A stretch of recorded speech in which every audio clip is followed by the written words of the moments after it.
Slavery. That was pretty bad. I'm sure glad that my country rescued slaves from our southern neighbors and all lived happily ever after. Well, that's a wrap, folks. Thanks for watching. Okay, it would be really easy for me if that was the end of the story, but it's not.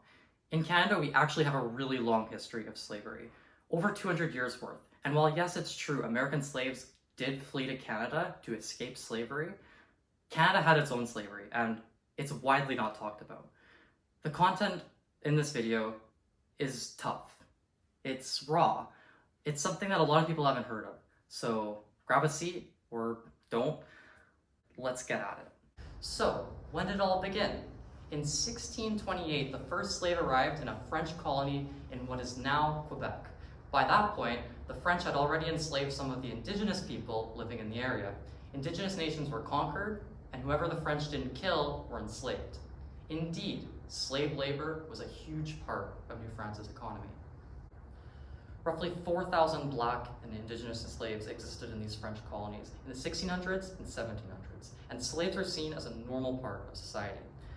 Keep in mind, while 4,000 does not seem like a lot in today's context, as Canada has a current population of over 40 million, back then, that was an astronomical number of slaves. To put it into context, the population of New France was around 16,000 by the year 1700.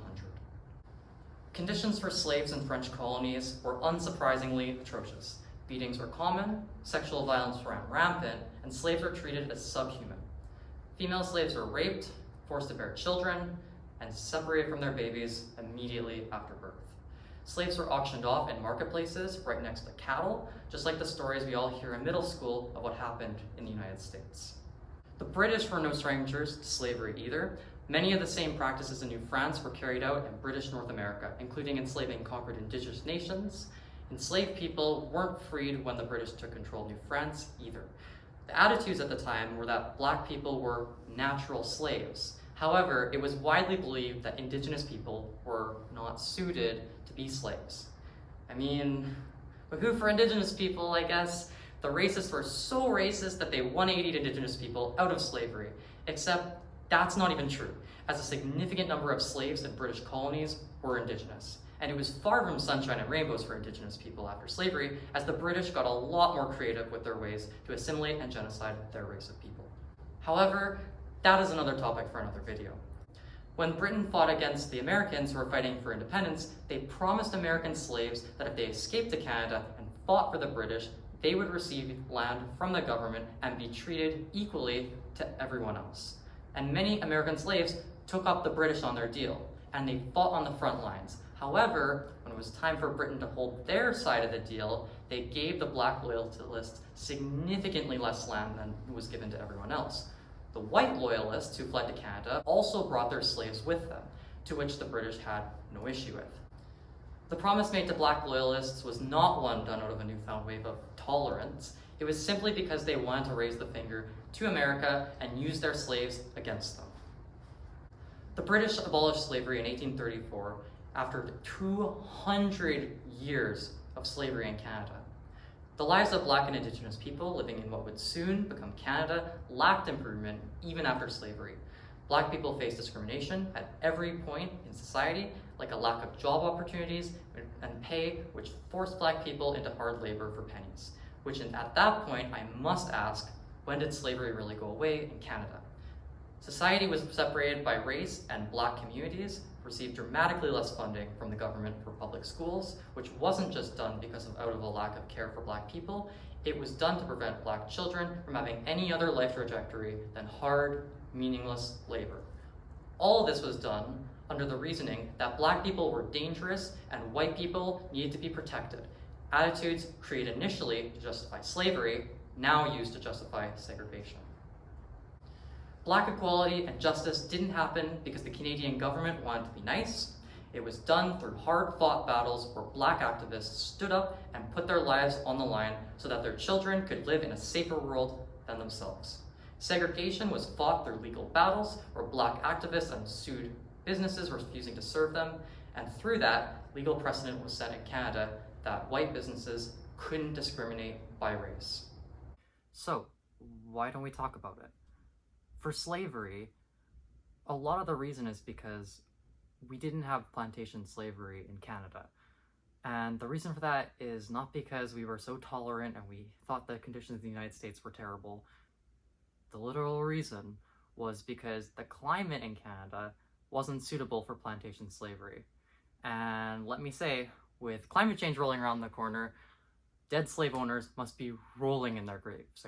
However, the main answer that I'm going to talk about is much deeper than that, and it leaves me feeling bittersweet. In the 1960s, Canada went through this identity crisis, and even before that.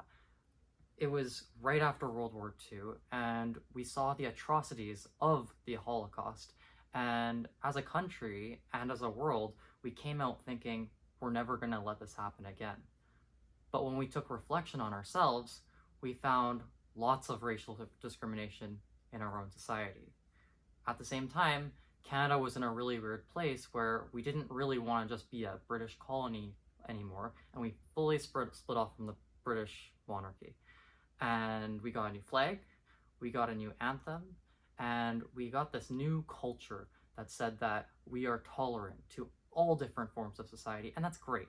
We had political leaders like Pierre Elliott Trudeau who pushed this brand of benevolence and tolerance known as multiculturalism, where every aspect of Canadian society was unique, and each part uniquely contributed to the country as a whole. I would call this shift the great rebranding of Canada. And look, this is great. I'm never going to criticize somebody or a government for wanting to be more accepting, more diverse. We really need that in today's society. But there were some problems that it caused. That's what I'm going to talk about. First, these problems that happened towards racial minorities, racism, discrimination, they didn't go away in the 60s and 70s. Residential schools were still in full swing.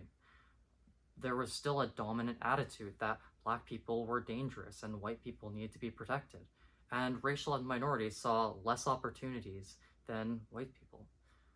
We pushed a message, not a solution. When the problem wasn't solved, we swept it under the rug. The second part of this problem is that we think that we have this moral high ground. To an extent, we do. If you compare us to any other country in the world, most of them aren't as progressive as us.